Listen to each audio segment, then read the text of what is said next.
We all know about the boss who is the dictator, who's overly direct, but what about those who are less straightforward? As we'll explain, this type of communication style can be just as problematic, particularly when exhibited by executives. We'll look at the issues that arise when the boss is too nice and discuss how to appropriately exercise executive accountability. Let's get started.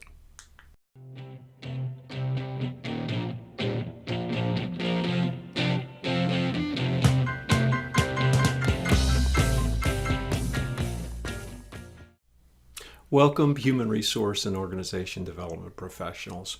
Today we are talking about another issue that sometimes crops up among leaders, and that is the lack of straightforwardness. It's kind of the opposite of the bad boss that people typically think about.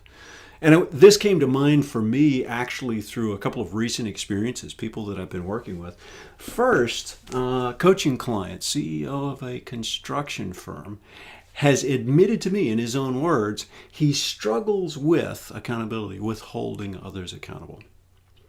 The second client that I worked with, his team, CEO of a manufacturing firm in the defense industry, he has bragged that he has never had to fire anyone. In fact, eventually, if the person's not the right fit, they see it for themselves and they leave of their own accord.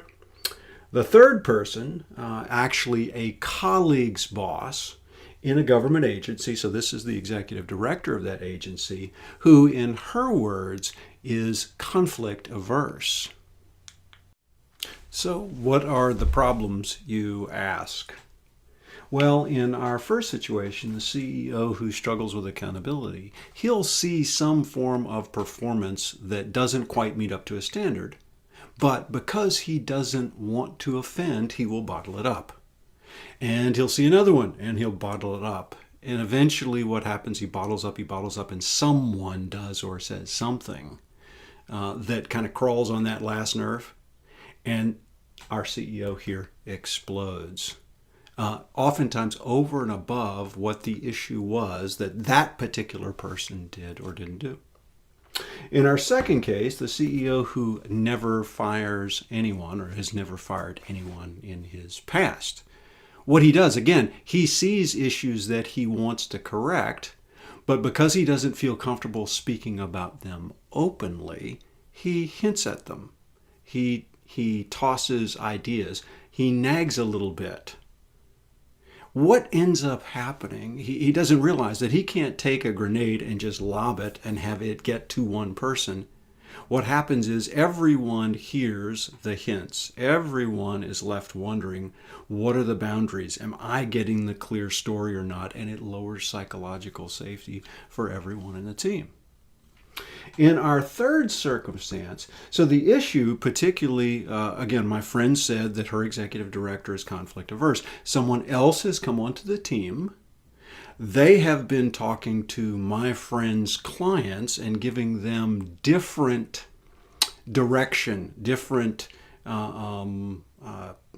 information from the organization, which tends to elevate this person's status.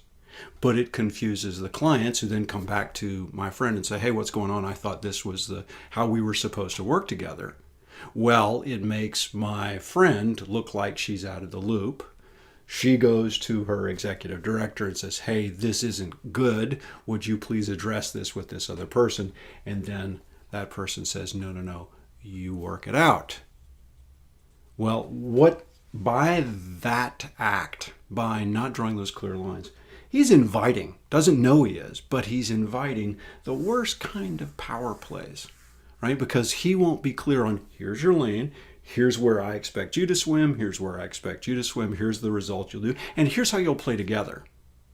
By not doing that, he's inviting power plays and unnecessary conflict between two members of his team. Now, before we get to solutions, I'd like to address one fallacy in thinking. I've heard it said, particularly at executive levels, hey, I hired professionals. I expect them to be accountable on their own. I should never have to deal with this.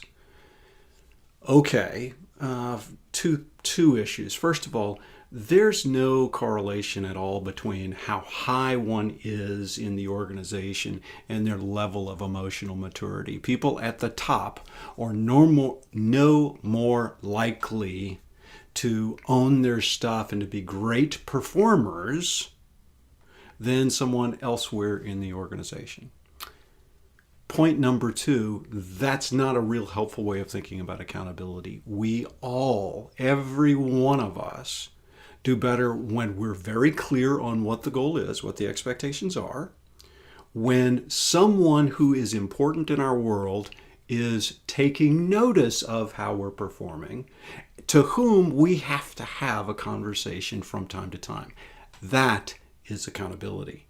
And that is where our CEOs and executive director are dropping the ball. So what are the solutions? How do we exercise accountability appropriately at executive levels? I'm going to suggest 3 to you. The first is to embrace courage. Courage is not the absence of anxiety. Courage is a commitment to do the right thing even when it will likely cause you pain. I personally believe that the difference between superior leaders comes down to actually 2 different characteristics, one of which is courage. The second, I believe, is humility. But courage is indispensable in our leaders. Doing the right thing even when we know it's likely to cause pain. In this case, that's the friction that will come if I talk to people. But here's one way that we can set up our team to lessen the potential friction. That is, let's engage them around our culture, some of the fundamental elements of culture, which are: what is the purpose of our organization? What core values will govern behavior among everyone? What do we see as essential for being an excellent player in our team, in our organization? What are our goals and strategies? And what should leadership look like here? If you'll engage your team well around these, get some deep thinking, what ends up happening is they end up creating their own boundaries. It doesn't absolve you of what is our third step, which is when you see issues, you must be candid. You simply step into them, speak up, speak clearly about lines that are being crossed and what you expect to see from this time forward.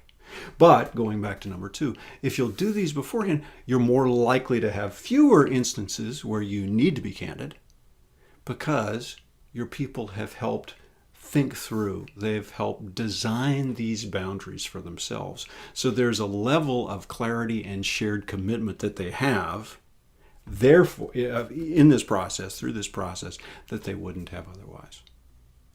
Again, if you struggle, so embrace courage, engage your team to set the boundaries that you expect to see, be candid and speak up. And you can do this quite clearly, as Brené Brown, a celebrated author right now, says, clear is kind, unclear is unkind. So you're being kind by simply being straightforward with people.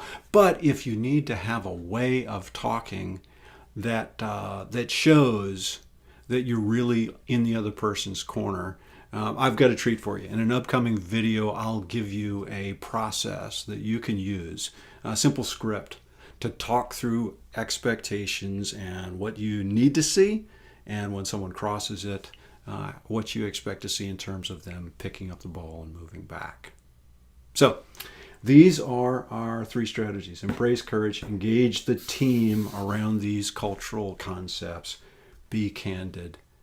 Do this well, and you'll be a more effective leader. Don't succumb to the I'm being nice, which then sets your people up to deal with unfortunate consequences. Thank you so much for watching today's video. I really appreciate your attention. If you liked the video today, please hit that like button below. Please subscribe if you haven't done so already. I'm still on my quest to reach that magical number of 100. I invite your comments at any time. Please reach out to me. Let's start a dialogue about this and anything else around leadership, around organizational development, around making work the best that it can be for you and your team. Until next time, be well.